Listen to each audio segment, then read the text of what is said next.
朋友們，大家好！今天跟大家說一個德國小哥，是一位油管博主，叫 Loris， 是偶然發現的啊。他大概半年前去了中國一次，然後呢，我就點擊進去。首先，他是從泰國應該是飛到北京去的，因為他是從北京入境，是個背包客，就是背一個包包，然後前面還有一個包包還是怎麼樣，反正就是一個人出行。他是從北京首都國際機場，應該是坐那個機场快線到東直門，在東直門附近他找了一個酒店，他說花了30歐元，30歐元啊，在德國算非常便宜的了。給大家看看那個房間的布置啊，怎么樣，他就覺得非常值。在我看來，其實那是在其他小地方可能100塊錢左右就可以了那種硬件啊，但是他覺得已經非常不錯了。第一感覺就是北京給他印象不錯，並不是在特別市中心的地方。然後呢，看見當地呢車水馬龍的，然後又不是特別熱，比曼谷好多了。他說那個氣候，然後他就第二天去看了什麼天安門廣場啊，可能故宮等等。另外一天早上，一個人自己坐大巴去古北口那個長城，那裡有個水證，然後他也是在網上訂了，花了20歐元，也就是大概160人民幣一個房間。也是給大家做了房間秀，我看那個20歐元其實挺不錯的，在德國你想都不用想，沒有那個價錢。然後他特別覺得好的，那就是一個是房間硬件非常不錯，另外呢那個陽台，從陽台可以看到那個中國那個長城。然後他說，長城那個名字啊，用英文要比德語好太多了，就是非常大氣 ，The Great Wall of China。真的非常大氣，然後呢，他就這樣一步一步的穿過這個水證啊，然後就坐纜車上長城了。他在長城走了很久，好幾個小時，特別有感覺哦。他說：“這是我一生當中最美的一個旅程之一吧，就是坐在上面有點感嘆，什麼當時的蒙古人啊，成吉思汗怎麼樣攻擊中國。其實啊，長城至少在德國是非常有名的，也是很多人想到中國旅遊的一個重要的原因，那就是看長城。看了長城之後，他第二天在密雲那個地方，離可能他住的地方大概有那個打車好像有1個小時吧，到了那個密雲火車站、高鐵站，他就覺得中國這火車站真是太大了，太好了。密雲是個很小的地方呀，他就覺得很不錯。當那個高鐵來的時候，他看見，哇，是復興號呀，高鐵。但是可惜這條線路呢，不是350公里時速的，而是300公里。即使這樣，他就特別的感嘆，因為他是坐到哈爾濱的，從北京這密雲坐到哈爾濱，大概是他說1100是1200公里，花了5個多小時，對他來說就已經非常快了。我心裡想啊，如果他知道從北京到上海1300多公里只有4個小時17分鐘，可能就更感嘆了。然後在他那期節目，他就說，未來50年的中國，他就是從這個坐中國這個復興號高鐵得到的這個結論。一個是他說，在中國，他後來也說了啊，很多次都大大的那個讚賞中國的高鐵，中國的鐵路不是光高鐵啊，非常的準時而且快。另外呢，乾淨，他特別感嘆，那就是中國高鐵快，到那個哈爾濱最高時速大概是300公里左右，但是他已經覺得非常快了啊。最讓他感到驚奇的是，提前1分鐘到達那個哈爾濱火車站，那個火車等了一下，到了那個點那個分鐘，然後他說車門才打開，特別的準時，準時到秒。這是他對中國這個鐵路讚嘆的地方，然後呢就不停的吐槽德國的火車，特別德國高鐵怎麼不準時，然後怎麼慢。他要說了啊，中國這個高鐵平均時速就達到240公里，非常的快。然後他說德國的高鐵平均時速只有130、140，如果是算上那個從開車到達那個目的地，真的啊，時速就是130、140。以前我在咱們的節目也多次提到過，德國的高鐵其實非常的慢，對不對？你看，這是德國人自己說的啊，自己不断的吐槽德國的高鐵不準時呀，然後慢呀，等等等等。他下期節目就是跑到新疆去了啊，他說是最有爭議的一個地方。當然，他用這個最有爭議這個詞啊，他是從西方這個媒體的視角，因為你們也知道，其實這個關於新疆我也做過幾期節目，就是由一個德國人叫鄭國恩炮製出來的，然後呢，通過德國的爸爸那個國家，他們 CIA 怎麼樣沆瀣一氣，然後呢，通過西方媒體，他們都是话語術是一樣的，就是硬生生的把這個新疆的話題，把它無中生有的炒起來了，什麼種族滅絕呀，什麼強迫勞動等等，這些我們都知道，對不對？他就說了，是最有爭議的一個中國的地方，他就到那個地方去了。我覺得這個人還不錯啊，因為看他的視頻，我一般來說我有耐心看下去，我認為是至少是中立的，对吧？另外一個呢，可能是对中國稍微友好的。他這個人呢，至少我能夠下的結論是，他對中國是站在中立的角度去報道、去呈現他的所見所聞，因為他並不是記者，相當於一個專門背包遊走訪全世界的一個德國青年。所以他的觀點，我認為是很中立的啊。到了新疆之後，他就給大家看他所看見的，他也入鄉隨俗，帶着一個穆斯林那種男的戴那個帽子啊，跟新疆穆斯林那些人打成一片等等。他從烏魯木齊又去了喀什，是一個邊陲城市，他也說了是古絲綢之路的一個重要的一個驛站。因為旁邊有很多其他的什麼斯坦國，所以那個地方呢，對中國這國家安全也非常的重要。然後呢，又跳到了烏魯木齊，跳回來啊，然後從烏魯木齊，他坐硬臥，長途硬臥到了那個重慶，31個小時，3200公里，跨越各種气候帶，什麼地理風貌非常不一樣，對他來說非常有趣兒。他說，如果是那個旅程再長10幾個小時，他實在堅持不下去了。不過呢，是硬臥，雖然那個床很硬，但是呢，他覺得也可以，比他想象的要更好。他也特別的強調，跨越3200公里這個路程啊，更讓他感到驚奇的是，即使這樣3200多公里，31個小時，火車竟然提前5分鐘到達重慶。後來在他另一個視頻當中敘述啊，可能他忘了，他又說提前10分鐘了，反正提前5到10分鐘，讓他感到非常的驚奇，因為他從來沒有經歷過那麼長的旅程，而且那麼準時。另外呢，他說在中國列車上，每隔2、3個小時，長途的臥鋪硬臥有人打掃，所以呢一直特別的乾淨。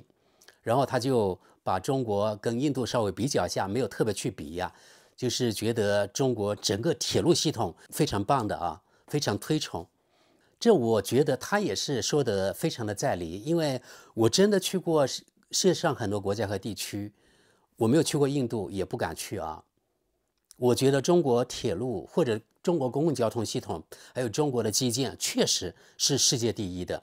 我也多次說過，你看通過他這口說出來也是一樣啊，人家就特別的佩服中國這個鐵路啊，不管是鐵路那個車站，還是鐵路的那個準點率，還有整個清潔來說，他還特別提到中國的火車站真的像很多國外那個大型機場，甚至比國外機場還要更先進，這一點他也沒有誇張。你看昨天我也上傳了另外一個節目，就是有2個德國研究未來的那個學家，他們到了中國，對吧？他們倆都說中國這個火車非常的棒，然後也說中國的鐵路還有中國那個火車站又先進又現代化，然後它整個運作就像那個機場一樣，也讓他們非常的感嘆。你看這個德國小哥也說，然後呢，那2個德國的研究未來的學家也這麼說，真的對中國這方面特別的讚賞。另外一個呢，這個德國小哥還專門提到，中國公共交通非常的發達，非常方便，而且特別的便宜。比如說，他去看了重慶那個李子壩那個地方，穿過那個建築物的那個非常有名的畫面。他去看了，然後他非常感嘆，即使這樣的公共交通工具，才花了人民幣可能是1塊多還是2塊錢，他說歐元只有20歐分，那就是1塊5還是1塊6，有那麼便宜嗎？他就特別感嘆，為什麼中國能夠做得那麼便宜，而德國為什麼那麼貴？這也是我一次一次吐槽的。比如說現在在科隆，現在已經漲到3.7歐元了，人民幣是30塊人民幣。對德國人3.7歐元是很貴的啊，因為他們的中位數的收入只是2400塊，2450，在科隆這裡做一次要3塊7，在中國只是1塊多到2塊錢左右，最便宜的，對不對？那就說明中國这個公共交通確實便宜。他說去中國之前和去中國之後，他就感到總體來說是特別的正面，對他來說就是中國給他的印象特別的好，比他想象的要好太多了。這是他作為一個從來沒有去過中國之後的一個西方人，去了中國之後他的感受，然後他真實的，我認為是中立的呈現給觀眾們。剛才我就敘述了大概他這幾期節目到中國，大概是在中國北方，然後呢還去了這個重慶之後給大家呈現的東西，那些節目大概做了5、6期。接下來我想跟大家分享一下下面那些觀眾啊或是讀者那些評論怎麼樣。我覺得評論與他這個視頻一樣豐富多彩，然後我們看看到底他的觀眾是怎麼評論的，而且大多數呢都是德國人。我們一起來看看他的第一個中國視頻，大約6個月前上傳的，標題為中國第一印象，北京出乎我的意料。點擊進去看看網友們的留言。第一條評論：中國對大多數國家免簽的事實，促使許多人前往中國旅行。中國是個幅員遼闊且壯麗非凡的國家。咱們看跟帖。為了打破西方主流媒體的有害敘事，繼續往下。我幾年前去過中國，作為一名獨自旅行的女性，即使在中國大城市的深夜，也感到非常安全。中國的發展速度驚人且充滿魅力，儘管很多事情確實需要批判性看待，但它依然令人着迷。期待更多關於中國的視頻，謝謝。再往下，我也去過中國，那是我最棒的一次旅行，真是一場終身難忘的體驗。很高興看到你以開放的眼光去探索其他文化，不帶偏見。看你分享你的旅行，真是一種享受。下一則，我是中國人，一直對德國主流媒體感到非常失望和憤怒。中國有着不同的視角和優先事項，而中國的發展遠不止令人印象深刻。與其批評中國，德國更應關注自身的發展。下面其實還有很多評論，幾乎都是正面的。接着看看他遊覽長城及坐高鐵去哈爾濱這一集，標題也挺有意思。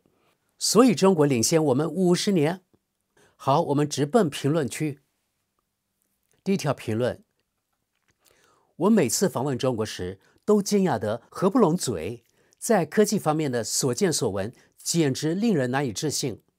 對中國在短短幾十年間所創造的成就，我深感欽佩。繼續往下，中國這個國家比德國稍微大那麼一點啊，而且在很多方面也確實快那麼一點兒。能如此近距離地感受你的見聞，既親近又遙遠，真是一次極好的體驗。中國人民真是無比親切可愛。西方這裡的傲慢與不信任，其實也來自於對中國挑戰不斷取得更大成就的恐懼。祝你繼續玩得開心，而我們這邊則滿心歡喜地期待繼續陪伴你。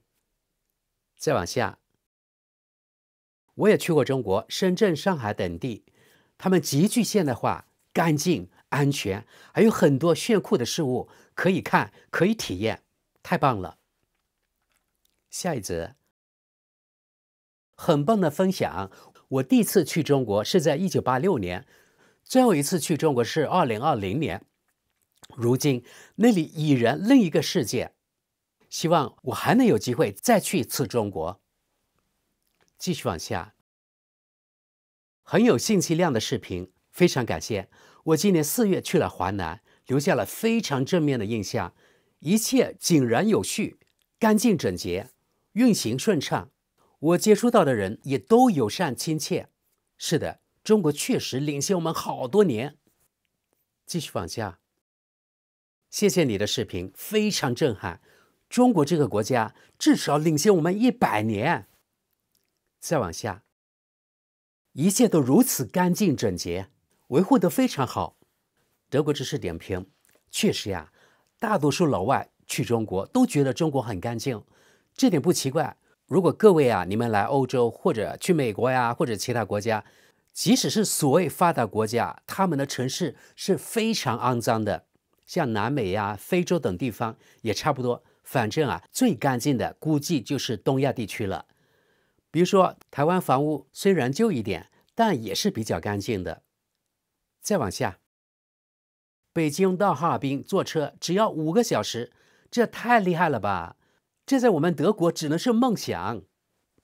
下一則，第一次站在長城上時，確實令人震撼。對我來說，這是我終身難忘的高光時刻。下一則，我也去過北京、上海和西安，讓我覺得非常着迷的是，中國大多數火車站幾乎像機場一樣，無論從外觀還是運作方式來看，人們都是在候車大廳裡一直等到列車進站。下一則，關於北京的視頻拍得真棒，你的感受非常真實，完全符合實際情況。由於我妻子是中國人，我本人也經常去北京，我已下定決心，等我退休後就永遠離開德國。中國還有很多其他美麗的城市，而且那裡的人們真的很友善。感謝你精彩的視頻，你做的真的很出色。繼續往下，非常棒的視頻，正是因為這個標題才引起了我的注意，因為我的感受和你完全一樣，我對中國的體驗也和你描述的如出一轍。旅行極其舒適，人們友善，一切井然有序，運行的幾乎完美。語言障礙也正如你所展示的那樣，其實並不存在。多虧了翻譯應用程序，我最近2次去中國的旅行都非常輕鬆愜意。我一定會再次前往這個精彩的旅行目的地。感謝你帶來如此美好的分享。再往下，你好，我今年4月初到4月中旬在中國，可以證實你的所見所感，尤其是在乘坐火車方面。最令人印象深刻的是在上海，從市中心乘坐磁懸浮列車，僅用8分鐘就到達了30公里外的機場。不過，中國國內航班在準點率方面還有提升空間。我乘坐的3個航班中，有2個延誤了將近10小時，結果我們還因此錯過了回德國的國際航班。不過，你的視頻非常棒，祝你今後旅途愉快，一路順風。再往下。這正是當今的社會主義，低廉的物價，不存在生存性風險，技術頂尖，人民生活富足，我對此無比着迷。在我看來，中國既宏大又美麗，當地人也似乎特別友善。感謝你精彩的分享。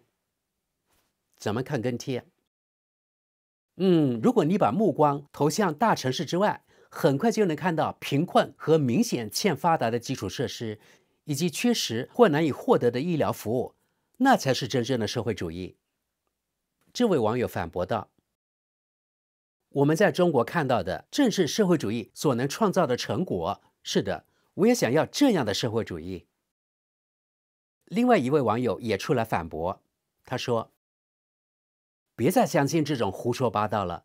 我在中國生活了9年，對這種自以為是的荒謬言論，只能報以無奈的苦笑。”一個日本鬼子出來大放厥詞：“你根本不清楚旅遊區之外的人們生活得怎麼樣。當然，中國以及朝鮮在這方面絕對是高手，只會給外國人展示最光鮮的一面。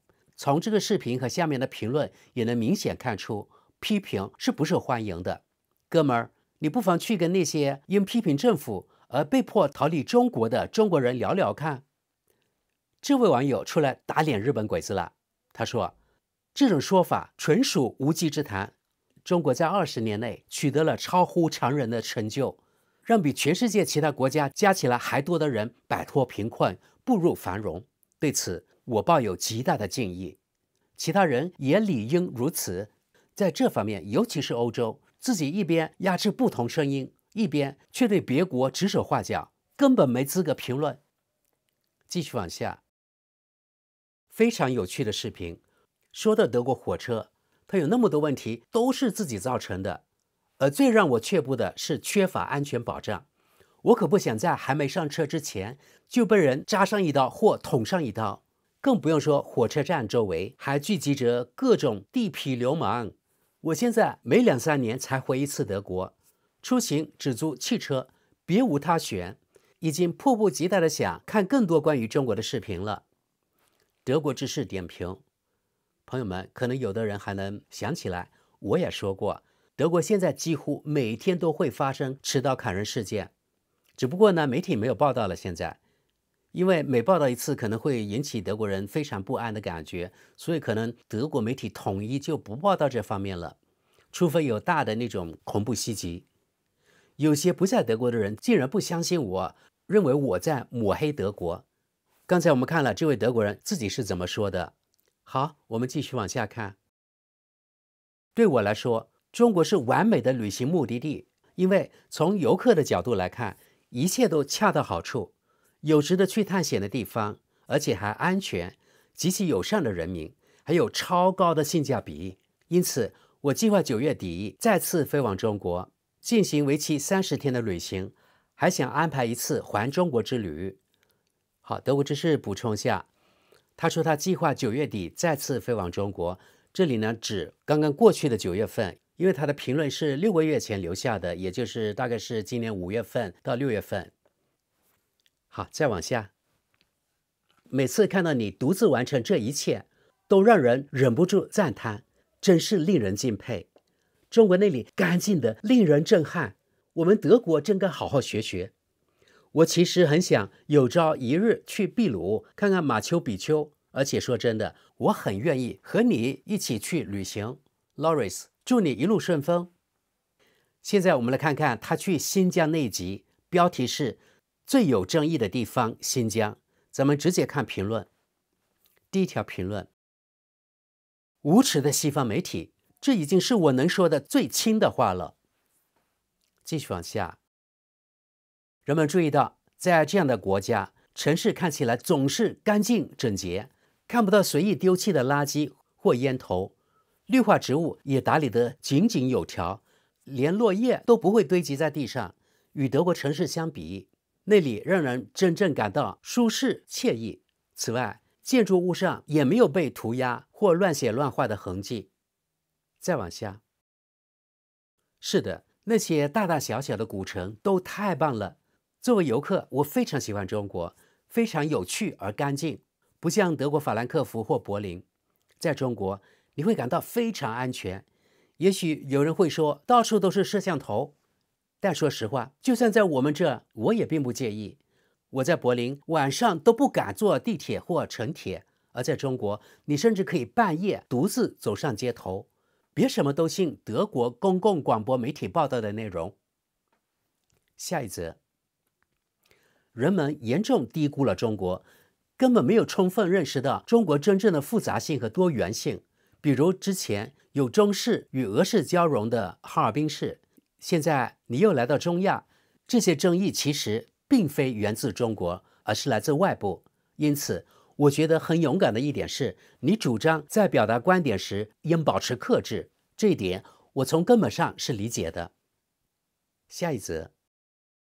為什麼歐洲人制作的亞洲旅行視頻總是用納粹集中營風格的封面來吸引觀眾，仿佛歐洲才是世界上唯一自由的地方？這就像一場本該美好的歐洲之旅，卻偏偏披着竊賊的外衣。德國知識點評：我發現這個頻道的博主有一個傾向，說到歐洲的軟肋時，他就不會給那條評論點讚了，說明他還是有某種德國人或者西方人固有的想法。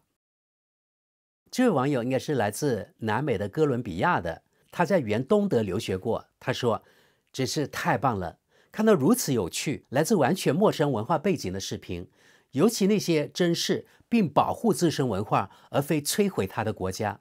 上世紀60年代，我在東德上學時，老師曾告訴我們，總有一天中國人會來。如今，他們早已遍布全球。西方曾一度嘲笑中國，如今卻轉為憎恨。這就像對待日本汽車一樣，當初被貶為破鐵皮盒子，後來韓國車也來了，也一樣被嘲笑。接着中國車也來了，我在哥倫比亞也開過2輛，確實是咣當作響的鐵皮箱。可如今呢，中國人已經登上月球了，而歐洲卻在文化上自我毀滅。西方說什麼維吾爾人的家園，聲稱那裡的人遭受壓迫。正因為如此，展示這樣的視頻才尤為重要。令人震撼的是，看到一個國家如何在擁抱現代化的同時，依然保存並傳承自己的文化。如今，中國街頭跑的都是最先進的汽車，那裡還有貨運人力3輪車嗎？還是說，現在只有歐洲還在生產這種東西了？來自哥倫比亞的問候。現在看看他專門拍攝的一期維吾爾人在中國生活的真實畫面，咱們也直奔評論區。第一條評論：我來自新疆，現居德國，是維吾爾族女性，很高興看到您如此細緻地介紹新疆。繼續往下，我今年72歲了，在中國生活了22年。不久前，我和我的中國妻子在2個半月內，沿着絲綢之路自駕了16000公里，幾乎走過了你去過的所有地方。烏魯木齊和喀什也在我的行程之中。這真是一次超棒的經歷。儘管我因工作曾到訪過世界上許多國家，但這次卻成為我一生中最美好的旅行之一。無論在中國還是在其他國家，從未遇到過任何麻煩，但唯有在中國，我才感到最安心、最自在。如果可能，我將永遠留在這裡，再不願回德國了。我已經訂閱了你的頻道，看來後面還有更多精彩的內容。再往下，用手機支付，在我所到過的世界上任何地方都沒有中國那裡簡單便捷，幾乎沒人需要現金。感謝你的分享，我喜愛這個國家，這裡的人民以及他們的開放與坦誠。好的，各位，接下來絕大多數評論都說他拍的視頻好，展現中國人的真實生活。接着我們看幾條他坐臥鋪火車從新疆的烏魯木齊前往重慶，橫跨3200公里，耗時31個小時的評論。第一條評論：這哥們兒在中國坐了3000公里的火車，結果還提前10分鐘到達。我在德國坐35公里的火車，卻他媽要花整整3個小時。繼續往下，佩服啊！不過我可不敢睡那張床，總擔心會掉下來，看起來實在太窄了。除此之外，中國人真的值得稱讚。火車站和列車都極其乾淨，一切顯得井井有條，而且列車還能以非常合理的價格超準時到達。德國鐵路公司的管理層真該趕緊去中國上個補習班。再往下，非常感謝你的視頻，每一期都是制作精良的精彩報道。從飛馳列車車窗望出去的這些畫面，清楚地表明，在中國人們是實幹而不是空談。中國人到底是什麼時候建成這些漫長的鐵路線、城市、摩天大樓和基礎設施的？致敬！真是一個了不起的國家，而你更是出色地呈現了這一切。德國之士點評：正因為德國媒體幾乎不報道中國正面的東西，所以他們根本不知道中國人到底付出了多少努力建設自己的國家，因此才會有這麼難以置信的問題。其實中國的科技也一樣，無數中國科學家不計個人名利，數十年如一日，潛心搞科研，才有了今年中國科技大爆發。再往下，火車站乾淨的驚人，真的跟機場一樣，而且還有正規的登車流程，太棒了。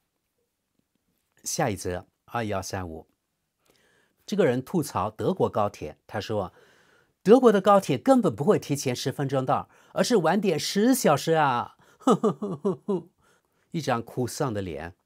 最後看看他關於重慶這一期的視頻，看看網友們的評論吧。我們也是直奔評論區。